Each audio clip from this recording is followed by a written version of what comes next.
नमस्कार सर्वांना. श्री स्वामी समर्थ. मी सुप्रिया जोशी तुमचं माझ्या ह्या यूट्यूब चॅनलवरती सहर्ष स्वागत करत आहे. तर मित्रांनो, मागी गणेश जयंती 2026 ह्याच्याबद्दल मी तुम्हाला थोडीशी माहिती सांगणार आहे. पूजा कशी करावी, इच्छा, विविध उपाय, चतुर्थी मुहूर्त असे अनेक उपाय मी तुम्हाला सांगणार आहे. गणपती बाप्पा हे महाराष्ट्राचे आणि हिंदू संस्कृतीचे आराध्य दैवत, बुद्धीची देवता आणि विघ्नहर्ता मानल्या जाणाऱ्या गणेशांचा खरा जन्मोत्सव हा माघ शुद्ध चतुर्थीला साजरा केला जातो. यंदा म्हणजे 2026मध्ये हा शुभ दिवस गुरुवारी 22 जानेवारी रोजी येत आहे.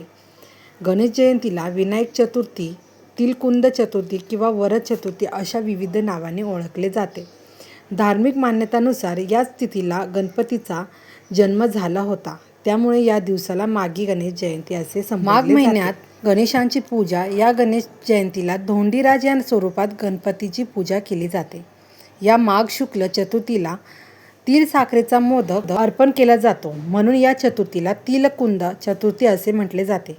या दिवशी गणेशाने असुर म्हणजेच राक्षस नरकांतांचा वध करण्यासाठी कश्यपांच्या पोटी विनायक या नावाने अवतार घेतला, म्हणूनच ही माघ शुक्ल विनायक चतुर्थी ओळखली जाते. धार्मिक मान्यतानुसार याच तिथीला गणपतीचा जन्म झाला होता, त्यामुळे या दिवसाला माघी गणेश जयंती असे संबोधले जाते. माघी गणेश जयंतीच्या पूजेसाठी शास्त्रात मध्याह वेळ अत्यंत महत्त्वाची मानले जाते.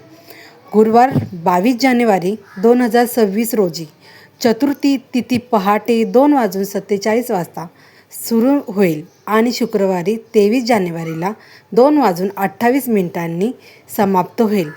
बाप्पांच्या पूजेसाठी सर्वात शुभ मुहूर्त सकाळी 11:29 ते दुपारी 1:37 असेल. या काळात गणेशांची प्राणप्रतिष्ठा किंवा विशेष पूजा अर्चा करणे अत्यंत फलदायी ठरते. गणपती बाप्पांचा जन्मोत्सव म्हणजे माघी गणेश जयंती. 22 जानेवारी गुरुवारच्या दिवशी माघी गणेश जयंती आहे. या दिवशी आपण आपल्या मनात कोणतीही इच्छा ठेवून हे 3 काम केले तर आपले सर्व नवस पूर्ण होतील. गणपती बाप्पांना प्रसन्न करण्यासाठी, गणपती बाप्पांचा आशीर्वाद मिळवण्यासाठी तुम्ही विश्वासाने, मनोभावे, श्रद्धेने हे 3 काम करायचे आहेत. गणपती बाप्पा हा विघ्नहर्ता असल्यामुळे प्रत्येक शुभ कार्याचा प्रारंभी त्यांचे पूजन करण्याची प्रथा आहे. गणपती बाप्पा सर्व दुःख दूर करतात, सुख प्रदान करतात आणि प्रत्येक इच्छा मनुष्याची पूर्ण करतात. म्हणूनच मराठी वर्षात गणेश भगवानांचे 3 जन्म उत्सव मोठ्या उत्साहात साजरे करण्यात येतात. गणपती बाप्पांच्या वेगवेगळ्या अवतारांपैकी 3 जन्मदिवस अत्यंत महत्त्वाचे मानले जातात. यापैकी वैशाख पौर्णिमेला पृष्ठपती विनायक जन्म, भाद्रपद शुद्ध चतुर्थी म्हणजेच गणेश चतुर्थी आणि माघ महिन्यातील चतुर्थी म्हणजेच गणेश जयंती. गुरुवारी 22 जानेवारीच्या दिवशी आपण माघी गणेश जयंती साजरी करू. तर या दिवशी आपण जमलं तर व्रत करावं, उपवास करावा, संध्याकाळी नैवेद्य दाखवून उपवास सोडावा. तर मित्रांनो, आता आपण जाणून घेऊया ती महत्त्वाची 3 कामे. तुम्हाला गणपती बाप्पांच्या मूर्तीचे अभिषेक तुमच्या घरात करायचे आहे. तुमच्या घरात गणपती बाप्पांची मूर्ती नसेल तर तुम्ही एक नवीन कोरी सुपारी आणायची आहे. ती ताटात किंवा ताम्हणात ठेवायची आहे. गणपती बाप्पांची मूर्ती असेल तर उत्तम, आणि मूर्ती नसेल तर तुम्ही सुपारी पण घेऊ शकता. ती ताम्हणात ठेवून अचमन पंचामृत टाकायचं. त्यानंतर अचमन पाणी आणि नंतर शुद्ध पाण्याने ती मूर्ती किंवा ती सुपारी स्नान घालून घ्यायचे आहे.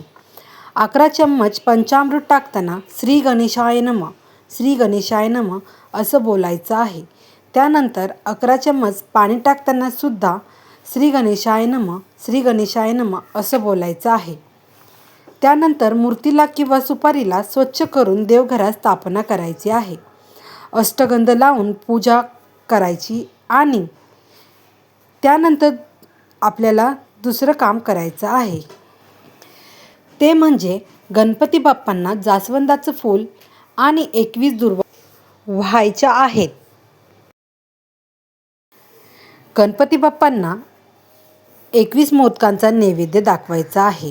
तसेच गणपती अथर्वशीर्ष तुम्ही 1 वेळेस किंवा 11 वेळेस किंवा 21 वेळेस तुम्ही पठण करू शकता. आपल्याला गणपती स्तोत्र आपल्याला वाचायचे आहे. अशी सेवा असे हे 3 काम तुम्हाला मागी गणेश जयंती म्हणजेच गुरुवारच्या दिवशी करायचे आहे. मनात इच्छा ठेवायची.